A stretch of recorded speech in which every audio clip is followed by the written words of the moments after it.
Assalamualaikum warahmatullahi wabarakatuh.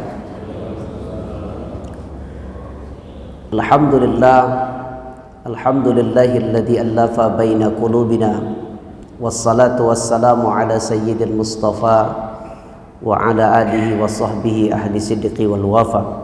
Subhanaka la ilma lana illa ma 'allamtana innaka antal alimul hakim. Shadaqallahul azim. Para alim, para ulama, tuan-tuan guru saya, para asatiz yang hadir, kemudian seluruh jamaah, insyaallah kita semua dimuliakan Allah Subhanahu wa taala. Bersyukur kita kepada Allah atas segala nikmat dan karunia yang telah Allah berikan kepada kita. Berapa banyak hari ini saudara-saudara kita yang sakit tapi Allah masih memberikan sihat kepada kita. Berapa banyak saudara-saudara kita yang hari ini sedang tertidur tapi Allah masih memanggil kita untuk menghadapnya. Berapa banyak hari ini saudara-saudara kita, kawan-kawan kita yang terlebih dahulu telah kembali kepada Allah, tapi Allah masih mengizinkan kita hidup di atas buminya ini.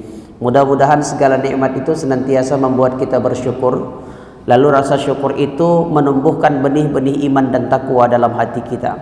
Lalu Allah menjaga iman dan takwa itu dengan istiqomah, bukan hanya sampai hari ini, bukan hanya sampai esok lusa, tapi sampai nanti ketika maut datang menjemput kita.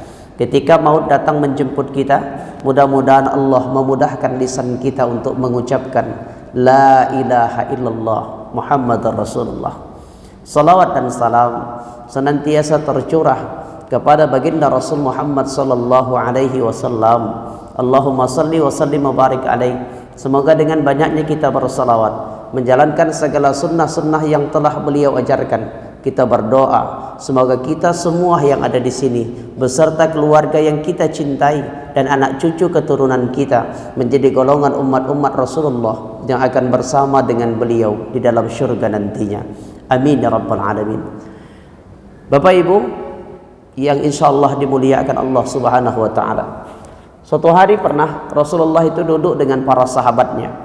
Lalu Rasulullah bertanya, "Wahai para sahabatku, tahukah kalian siapa makhluk yang imannya paling besar di atas bumi Allah Subhanahu wa taala?" Lalu para sahabat berkata, "Para malaikat ya Rasulullah." Karena para malaikat itu senantiasa bertasbih memuji Allah. Maka Rasul mengatakan tidak.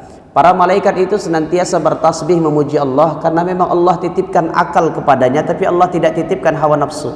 Andai Allah menitipkan hawa nafsu kepada para malaikat, belum tentu malaikat itu lebih baik dari manusia. Lalu kemudian sahabat berkata, "Kalau begitu para nabi dan rasul seperti engkau ya Rasulullah." Rasulullah mengatakan tidak. Kami para nabi dan rasul langsung menerima wahyu dari Allah Subhanahu wa taala, maka wajar kalau kami beriman kepada Allah. Lalu sahabat kembali berkata, "Kalau begitu kami para sahabat ya Rasulullah, makhluk yang imannya paling besar di atas bumi Allah ini." Rasulullah mengatakan tidak. Kalian para sahabat memang tidak pernah melihat Allah. Kalian para sahabat memang tidak pernah menyaksikan bagaimana wahyu diturunkan. Tapi kalian para sahabat menerima wahyu itu langsung dari aku Rasulullah. Lalu sahabat kembali bertanya, "Kalau begitu ya Rasulullah, siapa makhluk yang imannya paling besar di atas bumi Allah ini?" Rasulullah mengatakan, makhluk yang imannya paling besar di atas bumi Allah ini adalah mereka, orang-orang yang hidup jauh di belakangku, yang mereka tidak pernah melihat Allah, mereka tak pernah bertemu denganku Rasulullah, mereka tak pernah menyaksikan wahyu itu diturunkan, tapi mereka rela mengorbankan waktunya, mengorbankan hartanya, bahkan mengorbankan jiwanya hanya untuk membuktikan cintanya kepada Allah Subhanahu wa taala. Mudah-mudahan orang-orang itu kita sebahagiannya, Bapak Ibu yang dimuliakan Allah Subhanahu wa taala. Mengapa? Karena keinginan kita untuk mendekatkan diri kepada Allah, karena keinginan kita untuk sujud dan tunduk kepada Allah. Kita ingin melakukan yang terbaik sebagai rasa pengabdian kita, sebagai rasa syukur kita. Maka bersyukur pernah seorang sahabat, Abdullah ibnu Mas'ud, pernah bertanya kepada Rasulullah. Kata Abdullah ibnu Mas'ud, "Ya Rasulullah, ayyul amali ahabbu ilallah?" Ya Rasulullah, apa amalan paling dicintai Allah? Maka Rasulullah mengatakan ada 3 hal amalan yang paling dicintai Allah. Yang pertama, as-salatu ala waktiha, maka salatlah kalian pada waktunya.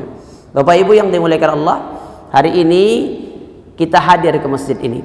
Hari ini Allah memilih kita sujud, kita berdoa kepada Allah. Apa yang dikatakan Rasulullah? Aqrabu ma yakunu 'abdun min rabbih wa huwa sajidun fa aktsarud du'a. Sedekat-dekatnya hubungan antara manusia dengan Allah adalah ketika dia sujud. Fa aktsarud du'a. Maka perbanyaklah meminta pada saat itu. Pada saat sujud. Hari ini begitu banyak kemudahan bagi kita. Tidak jauh dari rumah kita ada masjid yang begitu indah. Tidak jauh dari kantor kita ada tempat ibadah yang begitu baik. Coba bandingkan dengan bagaimana perjuangan para sahabat-sahabat dahulu ketika begitu sulitnya mencari tempat salat berjamaah, masjid jauh, tempat-tempat ibadah jauh, tapi mereka senantiasa menjaga salat berjamaah mereka. Itu luar biasa. Maka bersyukurlah Allah berikan kemudahan kepada kita. Bersyukurlah Allah berikan kemudahan dalam segala ibadah kita. Mudah-mudahan Allah Subhanahu wa taala menjadikan ibadah kita, menjadikan apa yang kita lakukan menjadi saksi nanti di hadapan Allah bahwa kita pernah sama salat berjamaah di masjid ini. Kita pernah bersama dalam majelis yang sama, dan mudah-mudahan satu di antara kita menjadi saksi di hadapan Allah bahwa kita layak nanti bersama di dalam surganya Allah Subhanahu wa taala. Maka saya teringat dengan apa yang dikatakan oleh Ibnu Hajar Al-Asqalani.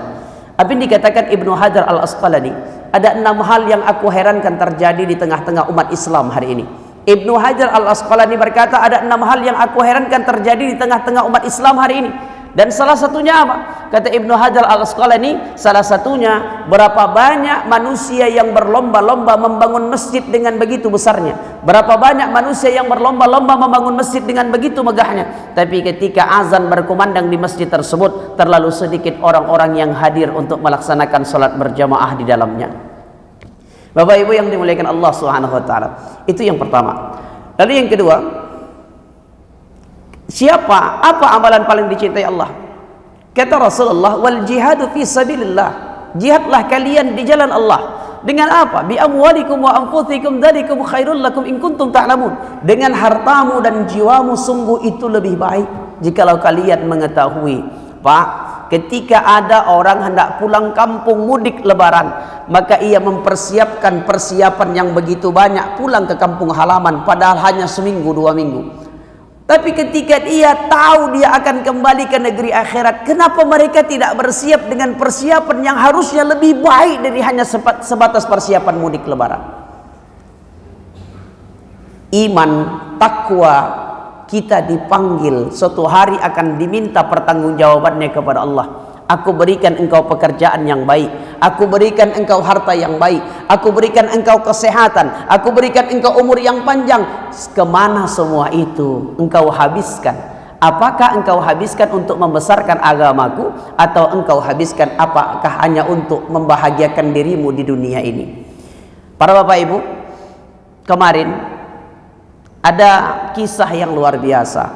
Kemarin ada kisah yang begitu hebat. Saya menceritakannya dengan kisah seorang penjual tiwul keliling dengan sepeda tuanya, seorang janda yang ditinggal suaminya 20 tahun. Namanya Nenek Tumyem. Kalau kami memanggilnya Nek Temu. Nek Temu mengumpulkan uangnya bertahun-tahun lamanya untuk melaksanakan ibadah umroh. 2 tahun yang lalu, 2,5 tahun yang lalu Pak, dia mendaftar, dia panggil saya.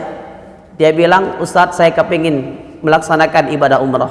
Saya lihat rumahnya tak layak huni. Rumahnya sangat jauh dari kata baik. Lalu saya tanya pekerjaannya, dia hanya menjual tiwul keliling. Dia hanya menjual ubi yang dikeringkan keliling. Setiap pagi dengan sepeda tua dengan keranjang bambu. Bertahun-tahun dia jualan, dia kumpulkan 5.000, 10.000. Lalu kemudian dia sisihkan, dia berikan untuk melaksanakan ibadah umrah. Saya tanya, Nek, apa enggak bagus bangun rumah? Karena saya khawatir nanti kalau rumah nenek seperti ini, kalau hujan nanti akan bocor. Dia bilang, saya tahu bocor Ustadz, tapi kenapa enggak perbaiki rumah? Dia bilang, kalau nanti saya mati, ada amal yang saya bawa di hadapan Allah. Kalau rumah saya baik, belum tentu nanti mati bermanfaat. Bisa jadi ketika saya mati, nanti rumah itu akan menjadi perkelahian bagi anak-anak saya yang saya tinggalkan. Maka daftarlah dia biaya umroh waktu itu. Bahagia dia luar biasa. Tapi Allah berkata lain. Allah berkata lain, Pak. Ketika pemberangkatan umroh sudah kembali dibuka di bulan Februari ini, jamaah umroh sudah kembali dibuka di bulan Februari ini, maka dia sudah begitu semangatnya berangkat, ternyata ada biaya karantina, ada biaya tambahan karena berangkat harus dari Jakarta, tidak bisa dari Kuala Namu, harus dari Cengkareng, karantina lagi 8 hari, dan pemberangkatan menjadi 20 hari, harus ditambah biaya sebesar 10.300.000. Patah semangatnya, menetes air matanya, bahkan saya sendiri menangis melihatnya. Tapi luar biasa. Kenapa? Ada kawan-kawan yang luar biasa mengimpakkan 100.000, 200.000, 300.000 untuk membantu nek temu. Dan alhamdulillah akhirnya terkumpul uang sebesar 3 juta rupiah sudah untuk membantu nek temu melaksanakan ibadah umrah. Mohon doanya Bapak Ibu, mudah-mudahan Allah memudahkan langkah beliau. Mengapa? Karena niat beliau itu luar biasa. Hanya seorang penjual tiwul keliling, tapi luar biasanya niatnya dan cintanya kepada Allah itu luar biasa. Bayangkan dengan kita, Allah kasih kemudahan kepada kita, Allah kasih rezeki yang banyak kepada kita, Allah kasih kepada kita rezeki yang jauh lebih besar daripada nek temu. Tapi belum tentu kita sanggup, belum tentu kita mampu menyisihkan sebagian harta kita untuk membesarkan agama Allah Subhanahu wa taala ini. Bapak Ibu yang dimuliakan Allah Subhanahu wa taala. Lalu yang ketiga, kata Rasulullah, siap apa amalan yang paling terbaik? Kata Rasulullah, birrul walidain, berbaktilah kalian kepada kedua orang tuamu, berbuat baiklah kepada kedua orang tuamu. Kita semua anak yang lahir dari rahim seorang ibu, besar karena cinta dan sayang seorang ayah. Ibu kita mengandung kita 9 bulan lamanya, bersimbah darah, bertaruh nyawa, dia lahirkan kita. Ibu tuh hebat. Malam dia tak tidur karena menjaga kita, karena dia khawatir kita digigit nyamuk. Hebatnya kita hari ini tidak ada apa-apanya tanpa perjuangan ibu, tanpa perjuangan ayah. Ayah luar biasa, banting tulang, peras keringat, ringkih badannya, terbakar kulitnya, dia lakukan demi siapa? Demi anaknya, demi kita. Itu hebatnya ayah. Apakah ayah itu hebat? Tidak. Ayah itu tidak hebat, ayah itu lemah. Dia seorang karyawan kadang dimarahi oleh atasannya. Dia seorang buruh, dia terkena panasnya terik matahari. Dia seorang kuli, keringatnya bercucuran begitu banyak setiap hari. Dia kuat, dia tidak kuat. Hatinya pun tergores, badannya lelah. Tapi apa yang membuat dia kuat? Bukan karena dirinya kuat, tapi dia tak tahan. Nanti kalau dia keluar dari pekerjaannya, kita anaknya tidak sekolah, kita anaknya tidak makan. Ayah itu hebat. Tapi sayangnya berapa banyak anak-anak hari ini Allah berikan dia kesempatan ketemu dengan ayahnya, Allah berikan kesempatan dia ketemu dengan ibunya sampai dia besar. Tapi terkadang sering sekali seorang anak menyakiti hati kedua orang tuanya. Sering sekali anak menyakiti hati ayah emaknya. Bapak Ibu yang dimuliakan Allah Subhanahu wa taala, sejenak saya antarkan kita semua dengan kisah yang luar biasa. Kejadian kisah nyata di Saudi Arabia, tepatnya tahun 2014 yang lalu. Ketika dua orang adik berabang bertikai, berseteru, berkelahi di pengadilan tinggi Saudi Arabia.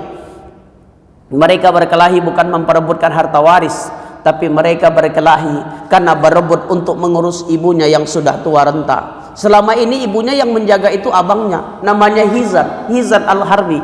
Laki-laki yang miskin, laki-laki yang sederhana, laki-laki yang hidup sederhana. Tapi Hizan itu sangat bahagia dalam hidupnya. Mengapa? Karena ia memiliki seorang ibu dan dia berkesempatan merawat ibunya seperti ibunya merawatnya di waktu kecil. Suatu hari pulang adiknya dari kota, sudah kaya, berhasil, punya uang, punya harta, rumah besar.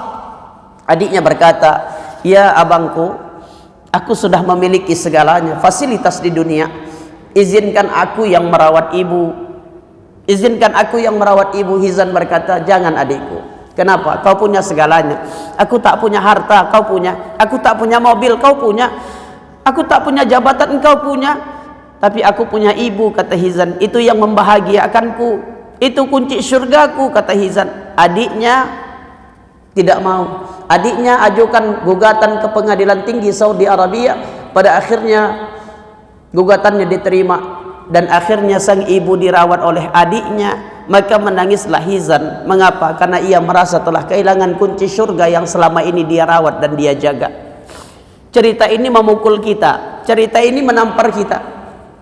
Kenapa? Mereka berkelahi memperebutkan untuk menjaga ibunya. Bayangkan dengan kita. Kita terkadang berkelahi dengan adik, berkelahi dengan abang, berkelahi dengan kakak, bukan karena berebut merawat ibu, bukan berebut merawat ayah, tapi kadang kita berkelahi untuk memperebutkan harta waris yang mereka tinggalkan. Bapak Ibu yang dimuliakan Allah Subhanahu wa taala, kalaulah memang Allah berikan kesempatan kepada kita ketemu dengan ayah, ketemu dengan ibu, andai dia dekat, rawatlah dia, jaga dia sebaik-baiknya selagi kita masih diberikan kesempatan. Nanti kalau sudah dia tak ada, banyaknya air mata kau jatuhkan, tak ada gunanya. Besarnya rumah kau buatkan, tak ada gunanya, karena dia telah meninggalkan dunia ini. Maka kalau dia dekat, lihat-lihatlah dia. Kalau dia sakit, rawatlah dia, jagalah dia. Kalau dia jauh, selalu tanya kabarnya, telepon dia. Ayah apa kabar? Ibu apa kabar? Tanyakan kabarnya. Dia rindu dengan kita. Dia rindu dengan kita, anak-anaknya. Di kampung halaman dia menanti, mana anakku, mana anak laki-laki, mana anak perempuanku, kenapa mereka tidak menelponku, kenapa mereka tak menjengukku, apakah mereka tak sayang kepadaku. Bapak Ibu, Rasulullah mengatakan, ridallah fi ridal walidain wa sukhtallah fi sukhtil walidain. Ingatlah, ridhonya Allah itu ada pada ridhonya kedua orang tua, dan murkanya Allah ada pada murkanya kedua orang tua. Selagi ada, bahagiakan mereka. Nanti kalau mereka sudah tiada, kita akan tahu kita telah kehilangan orang yang paling mencintai kita selama-lamanya. Mari sejenak kita berdoa di akhir dakwah ini.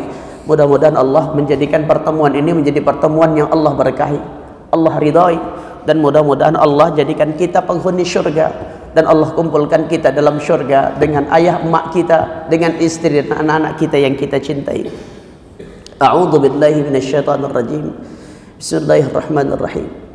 Alhamdulillahirabbil alamin.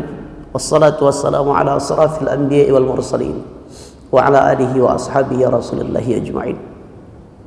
Allahumma ya Rabb, kami semua yang ada di sini adalah anak yang lahir dari rahim seorang ibu, besar dan sayang karena cinta seorang ayah.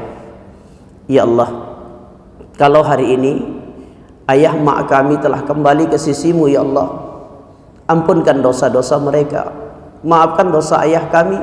Mungkin dia pernah tertinggal salatnya karena sibuk bekerja mencari nafkah buat kami. Mungkin ayah kami tangannya pernah mengambil yang haram demi membelikan sesuatu yang kami minta kepadanya. Ya Allah, maafkan dosa ibu kami. Wanita yang hebat itu kadang sering berbohong demi memuji kami di hadapan kawan-kawannya. Ya Allah, kalaulah ayah emak itu sudah tak ada, sudah kembali kepadamu, ya Allah, ampunkan dosa-dosanya, lepaskan siksa kuburnya, dan letakkan mereka di tempatmu yang paling indah. Tapi ya Allah, kalaulah hari ini kau masih izinkan kami ketemu dengan ayah kami, ketemu dengan emak kami, atau salah satu di antara keduanya, ya Allah, andai hari ini ayah kami, emak kami dalam keadaan sakit, sehatkan mereka ya Rabb, sehatkan mereka ya Rabb. Kalau hari ini mereka sedang jauh, sampaikan rindu kami juga kepada mereka ya Allah. Kalau hari ini mereka masih ada, panjangkan umurnya ya Allah, agar kami bisa membahagiakan mereka di sisa hidup mereka. Walaupun apapun yang kami kasih tak cukup, tak sepadan dengan pengorbanan yang mereka berikan kepada kami. Mak kami mengandung kami 9 bulan dalam rahimnya, bersimbah darah, bertaruh nyawa dia melahirkan kami. Dia jaga kami siang dan malam, kadang dia tak tidur malam karena takut kami digigit nyamuk. Ayah kami ya Allah, banting tulang, peras keringat, ringkih badannya, terbakar kulitnya mencari nafkah buat kami ya Rabb. Ya Allah, berikan kebahagiaan kepada keduanya ya Allah, kebahagiaan di dunia dan kebahagiaan di akhirat. Ya Allah ya Rabb, Sebahagian kami di masjid ini adalah orang tua yang punya anak. Jadikan anak-anak kami jadi anak-anak yang salih, anak-anak yang salihah, anak-anak yang menyenangkan hati kami, menjadi membuat kami bahagia dengan segala lelah dan letih kami mencari nafkah buat mereka. Tak banyak yang kami minta dari anak-anak kami. Kami tak minta mereka bangunkan kami rumah yang besar. Kami tak minta mereka beri kami uang yang banyak. Tapi satu yang kami minta dari mereka, ya Allah. Ya Allah, suatu hari akan datang masa, akan datang waktu ketika maut datang menjemput kami. Ketika waktu itu datang, ya Allah, izinkan tangan anak kami yang memandikan jenazah kami agar tak terbuka aib di tubuh ini, ya Rabb. Ya Allah, ya Rabb, izinkan tangan anak kami yang membalutkan kain kafannya sebagai balas budi mereka, karena kami dulu yang memakaikan mereka pakaian ketika mereka kecil tak pandai memakai pakaian sendiri. Ya Allah, ketika jenazah kami ditelentangkan hendak disalatkan, kami ingin melihat anak laki-laki kami yang berdiri sebagai imamnya. Dia tadahkan tangannya mohonkan ampunan buat kami. Ya Allah, ya Rabb, ketika jenazah kami hendak dimasukkan ke liang lahat, ya Rabb, izinkan tangan anak laki-laki kami menjadi tangan terakhir yang meletakkan jenazah kami. Pelan-pelan dia masukkan kami ke liang lahat, ya Allah. Pelan-pelan dia tutup kami dengan papan. Pelan-pelan dia turunkan perlahan tanah menimbun kami. Ya Allah, waktu itu pasti akan datang. Waktu itu pasti akan tiba. Ketika waktu itu datang, ya Allah, kami titipkan kepadamu anak cucu keturunan kami. Jagalah mereka dengan iman, jaga mereka dengan istiqomah, jaga mereka dengan akidah la ilaha illallah Muhammad Rasulullah. Karena kami ingin bersama dengan mereka bukan hanya di dunia, tapi kami ingin bersama dengan mereka nanti di syurgamu, ya Allah. Allahumma rabbana atina fid dunya hasanah wa fil akhirati hasanah wa qina adzabannar. Wa sallallahu ala sayyidina Muhammad wa ala alihi wa ashabihi rasulillahi ajma'in walhamdulillahi rabbil alamin. Bapak Ibu seluruh jamaah, terima kasih atas segala waktunya. InsyaAllah boleh nanti lihat seluruh kumpulan ceramah saya di konten YouTube di channel Bang Sulay Official. Mudah-mudahan konten-konten kami memberikan manfaat buat semuanya. Terakhir, terima kasih atas kesempatan saya sampai ke masjid ini. Mudah-mudahan suatu hari Allah kembali pertemukan kita. Saya akhiri. Assalamualaikum warahmatullahi wabarakatuh.